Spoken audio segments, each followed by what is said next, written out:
Good day, I'm Maria Cristina Mercado, BE Ed 4A. So now, I'm going to discuss the Sucesos de las Islas Filipinas by Antonio de Morga. So the Unit 4 Literary Masterpieces of Jose Rizal, Jose Rizal's Annotation of Morga Sucesos de las Islas Filipinas. So before we start, let us define first what is annotation mean.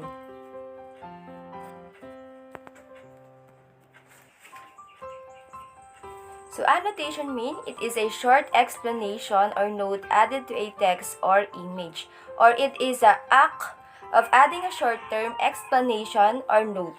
So sa madaling salita, ang anotasyon ito ay ang pagsalin ng ginawa ni Rizal, which is the book of Sucesos de las Islas by Antonio de Morga.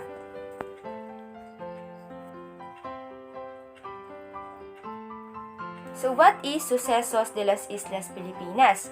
So it is events, happenings, and occurrence. It means the work of an honest observer, a versatile bureaucrat who knew the working of the administration from the inside.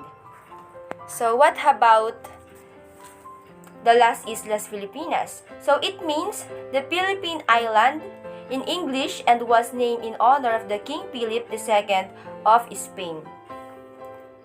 So, nakuha ang pangalan ng ating bansang Pilipinas sa pangalan ni King Philip II of Spain. So, the book of Sucesos de las Islas Filipinas, so it is an account of Spanish observations about the Filipinos and the Philippines. So, who is Antonio de Morga? So, Antonio de Morga Garay, born on November 29, 1559 and died July 21, 1636. So he is a Spanish soldier, lawyer, and a high-ranking colonial official for 43 years in the Philippines from 1594 to 1604. So he published the book Sucesos de las Islas Filipinas in 1609. So he was also a historical anthropologist. So the Sucesos de las Islas in English, it is an events in the Philippine island. So this book was considered one of the most important works on early history of the Spanish colonization in the Philippines. So about the Sucesos de las Islas Filipinas. So sinasabi nga kanina, it is one of the most important works of the Philippines about the colonization of Spain, so published by Antonio de Morga in Mexico, 1609. So the book is based on the experience and observation of Antonio de Morga, annotated by Jose Rizal with prologue by Dr. Ferdinand Blumentritt. So the book explained the political and social and economical aspects of a colonizers and the colonized country. So in 1889 to 1819, so Rizal spent several months in London to do his historical research on pre-colonial Philippines and also to improve his English language. So the work consists of 8 chapters. So the first 7 chapters, so meaning the political events, which it focuses the 11 governor-general in the Philippines. So in the 8 chapters, it is an eye-opener, which is the pre-Hispanic Filipinos or Indios. So nagustong patunayan ni Rizal na bago pa dumating ang mga Espanyol, ay maunlad na ang ating bansa, may kultura tayo, may gobyerno ang ating bansa na kabaligtaran sa sinasabi ng mga Espanyol na sila ang nagpaganda sa bansang Pilipinas. So, the purpose of Sucesos de las Islas Filipinas. So, ano nga ba ang purpose ni Morga? So, Morga in 1609 wrote that the purpose of writing Sucesos was he could chronicle. So, sinasabi niya na the deeds achieved by our Spaniard, the discovery, conquest, and conversion of the Filipinas island, as well as by our various fortunes that they have from time to time in the great kingdoms and among the pagan people surrounding the island. So what led Jose Rizal to Sucesos de las Islas, Filipinas? So Rizal was an earnest seeker of truth, and this marked him as a historian. So he had burning desire to know exactly the conditions of the Philippines when the Spaniard came ashore the island. So ito yung gustong patunayan talaga ni Rizal. So why Rizal chose Morga's work? So the first is the original book was rare. Morga was a layman, not a religious chronicler. So Rizal felt Morga to be more objective than the religious writers whose accounts included many miracle stories. So Morga, compared to religious chroniclers, was more sympathetic to the Indios.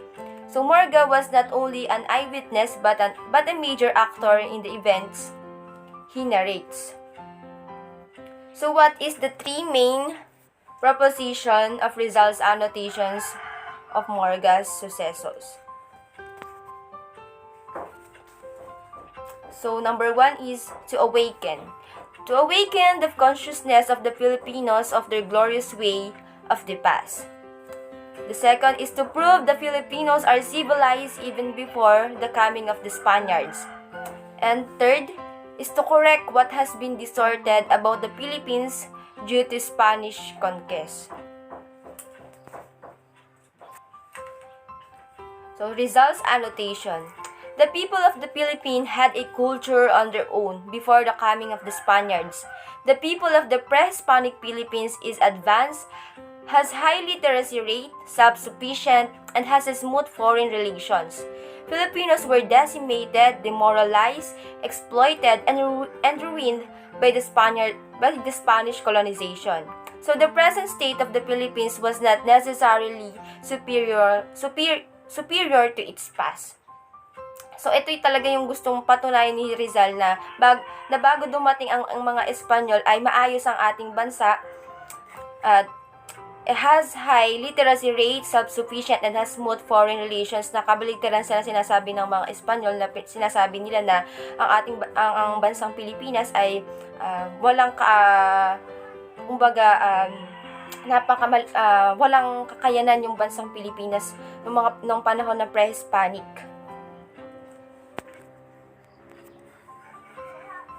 So ito ang ilan sa mga anotasyon ni Rizal kay Morga Sucesos. So in Morga Sucesos, sinasabi niya na Philippines was deserted and inhabitable. So sa annotation naman ni Rizal, so the Philippines was not deserted and was actually habitable. In the second naman, beef and fish know it best when it has started to rot and stink. So in Rizal's annotation, Spaniards, like any other nation, treat food to which they are not accustomed or it is unknown to them with disgust. So this fish that Morga mentioned is bagoong, the salted and fermented fish.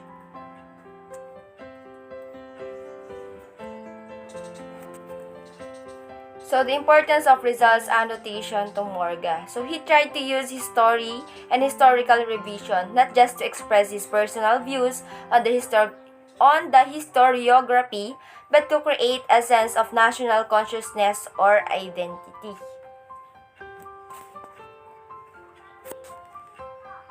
So Dr. Ferdinand Blumentritt, 1853 to 1913. So he is an historian teacher, secondary principal in late merits, lecturer, and author of articles and the books in the Philippines and its ethnography.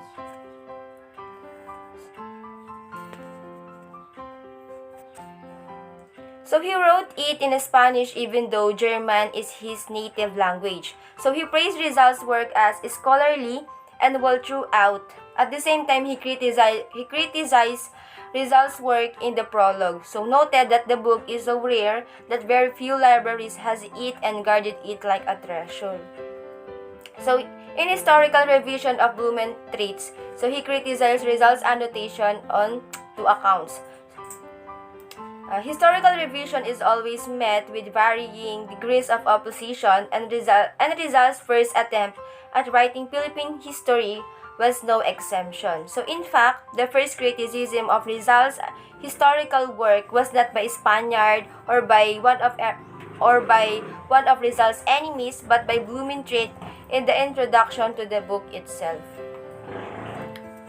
So the importance of Rizal's annotation to the present generation.